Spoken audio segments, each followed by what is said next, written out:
Hey everyone, welcome back to my channel. In today's video, I'm going to give you some good girl, bad boy romance book recommendations. So let's just get right into it. So the first book is going to be Bad for You by Abby Glines, and I want to start off by saying pretty much every Abby Glines book is good girl, bad boy. They all are like that, but this one specifically I think is like really, there's a lot more emphasis on that in this book. If you know me, you know this is one of my favorite books of all time. It's one of the few books I've actually reread because it's just like a comfort read for me. It's so cute, it's so good, it's so almost like wholesome, I want to say, but like not really. This one follows a girl named Blythe who grows up in a church being the pastor's daughter, basically, because the pastor and his wife have adopted her like when she was a baby. And they've raised her, but they're kind of like, the wife is definitely abusive and the pastor just kind of like stands off to the side and doesn't care. And she kind of grows up believing that she's ugly and no one wants to be with her because the pastor's wife is always telling people at the church to stay away from her and that she's like a bad person and all this stuff, and like all the kids won't hang out with her because their parents have all told them to stay away from her. And so she just grows up like very isolated and thinking that she, you know, there's something wrong with her, that she doesn't fit in with all these other kids and like no one wants to be around her because she's so evil and whatever. And she turns 18 and the pastor's wife dies, and he ends up giving her enough money and a truck to move to this apartment in Seabreeze, Alabama, which is where the whole series takes place. It's called the Seabreeze series. And he gives her enough money to get out there, and he sets her up with a job with another pastor at a church to be like, I guess she's sort of like a receptionist, like she's like answering calls and like doing paperwork and stuff. And so he like sends her out there and says like, you're on your own now, basically, like here's the money to get started, but you're on your own. And so she moves into this apartment complex, she's going to college, she's working at this church, and she's just like living her best life for the first time. She's still like very isolated, she doesn't really know anybody, she's just kind of going about her life. And she ends up meeting her neighbor, who is Crit, who you see a lot in the rest of the series. You don't have to read the whole series to read this book though. And he is the lead singer of a band. He's like, you know, the image of like a bad boy rocker. Like, he's got all the tattoos and piercings and his hair is like bleach blonde, and like he's just like the opposite of her, basically. Like, he's very quiet, reserved, and he is just like loud and out there. And he's throwing all these parties all the time, and she goes over one time to ask if maybe they could stop partying because she needs to go to work early the next morning and stuff. And he invites her to the party, and they're kind of like going back and forth where he's like, oh, like I shouldn't go anywhere near this girl, like she is so naive and like doesn't even know anything about the world and anything, and like I'm like the last person that should be near her. But at the same time, he can't keep himself away from her. Like, he keeps going to hang out with her all the time, and just, they're like friends for a long time. Like, they just get really close and they're hanging out, and he's like, nope, could never date her. And she's like convinced that he would never date her because he sees like the evil in her, basically. But it's just, it's so good. It's definitely like, she's like the good like church girl, literally, and he's the bad boy like with the drugs and drinking and partying and all this stuff. And so this one like definitely falls in that trope. Like I said, almost all of Abby Glines' books do as well, but this one is my personal favorite. Next is All Broke Down by Cora Carmack. This is part of a series, but again, it's another one that you can read on its own. It's a college football series, but it doesn't really have a ton to do with football, so if you're not into that, it's still fine, you'll probably still like it. And in this one, the couple actually meets in a holding cell in the like county jail or whatever, because she was out protesting and he got in a fight, so they sort of end up meeting there, and she's like definitely like the goody two-shoes, is like volunteering all the time, doing all this stuff, and he is like just trying to get his life back on track. He just lost being on the football team for 2 weeks because he gets arrested, and he's just like trying to get his life together and like get back on track. And so he starts hanging out with her and they're sort of hanging out together, but it's definitely got the like good girl bad boy thing where she's trying to help him get his life sorted out and different things, and they're just like doing that together. It was really cute. Definitely like falls into like the college for sure, like new adult. I'm pretty sure they are in college in this one. It's really, really good.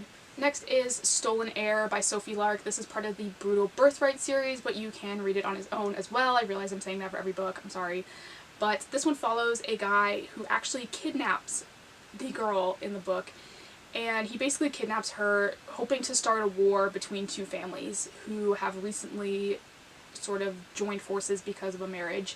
And he thinks if he kidnaps their youngest daughter that these two families will like go at each other and take each other out, and he's counting on that, but that's not exactly what happens. And so he kidnaps this girl who's just like sort of she's not super involved in the mafia life. She just like is like a dancer. She doesn't really care about what they're doing. And she gets kidnapped by him, and he's like definite like bad boy, like out like killing people literally like in the mafia and stuff.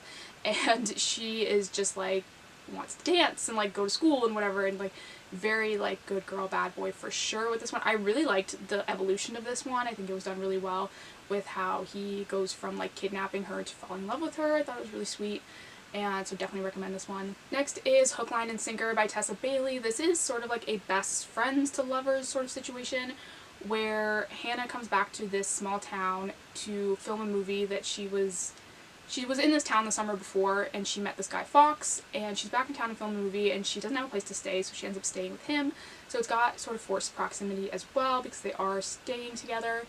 And this one, Fox has sort of got like a reputation as being like a ladies' man, you know, he's like always with another girl, and the sister of Hannah, like Hannah's sister is the main character in the first book, It Happened One Summer, and her husband or boyfriend is constantly warning Fox to stay away from her because they're like best friends, and he's always like, dude, stay away from her, like if you hurt her, like I'm gonna have to hurt you, like stay away from her. And he's definitely got like the bad boy of the town reputation of like always with a different girl, always partying, whatever, and that's just like what everyone expects of him. And I'm not gonna say anything about what happens, but there is something that sort of happens surrounding the good girl bad boy thing in this one. But it definitely, I would say, falls in this category where she is just like, everyone's like trying to protect her from like the bad boy and stuff. It's definitely got that vibe. Next is another part of the Brutal Birthright series by Sophie Lark, and this one is Bloody Heart. This one is a second chance romance, and it follows a girl, Simone, and Dante. Dante is part of a military family, and Simone is just like very like goody two-shoes, like always does what her parents want kind of thing, and she ends up bringing Dante home to meet them, and it does not go over well. And they're like, no, you shouldn't be with someone like him, like he's horrible, blah blah, and he's definitely got like the bad boy mafia family sort of reputation going with him, and she is just like the sort of princess of her family, I guess, where they're like, nope, like they're never, like you're never gonna be with him because he won't be good enough for you and all this stuff, and they sort of just like really emphasize, I feel like, that she's like the good girl and he's like too bad for her kind of thing. And so this one definitely for sure falls into this trope as well. I feel like a lot of the books that Sophie Lark writes are either one way or the other. They're either bad boy good girl or they're bad boy bad girl. Like they're either the girl can like take on the guy or she can't. There's like no in between. And so a lot of her books are also bad boy good girl. Next is Good Girl Complex by Elle Kennedy. I know this one gets really mixed reviews, but it does fall into this category, so I wanted to mention it. Obviously from the title you can tell that that's probably what this book is going to be. It follows Mackenzie, who moves to this small town to go to college, and Cooper, who lives in the small town, doesn't go to college, is like a construction worker, and he's sort of like the party boy of the town with his twin brother Evan. And Mackenzie is like the goody two-shoes daughter doing whatever her parents want, and her perfect boyfriend is there and like all this stuff. Like she's very like does everything that her parents want kind of thing. Like, and Cooper's just like the opposite. Like he doesn't really have parents. He's just out doing whatever he wants all the time, partying, you know, doing whatever. And so they're definitely like complete opposites in that aspect. This is a, like I said, sort of like a college romance. She's in college, he is not.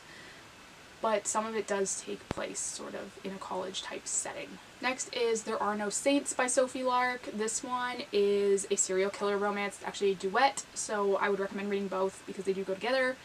And this one, obviously, the dude is a serial killer, so he's like the definition of bad boy. And the girl is just like an artist, like she doesn't do anything crazy. She's just like a completely normal person. And this guy just like becomes obsessed with her, starts stalking her, and is just like obsessed with having her, and she is just like living her life, minding her own business, like not bothering him at all.